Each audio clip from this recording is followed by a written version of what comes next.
আমার বন্ধুরা good evening, চলে এসেছি আবার রোজের মতন তোমাদের সাথে গুড ইভিনিং নিয়ে। তো দেখো আমি এসেছি ছাদে, দেখতেই পাচ্ছ জামা প্যান্ট কেটেছি, সব জামা প্যান্ট নেওয়ার জন্য ছাদে এসেছি।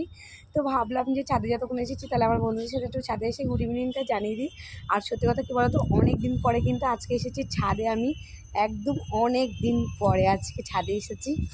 আর ছাদে এসে হাওয়া খাচ্ছি, হাওয়ার মজাটা কিন্তু খুবই ভালো লাগছে। বিশেষ করে এই বিকেলবেলার টাইমটা কিন্তু হাওয়াটা কিন্তু খুবই ভালো লাগে।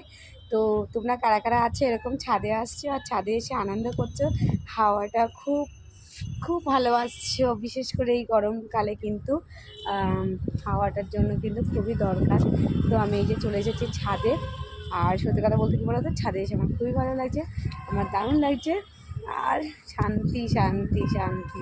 আমার বাবার বাড়ি এদিকে তো গরমে থাকাই যাচ্ছিল না, কিন্তু আমার এখানে কিন্তু ঠান্ডা লাগছে, কেন জানি না খুব ঠান্ডা লাগছে। আর বিশেষ করে এই ছাদে এসেছি আর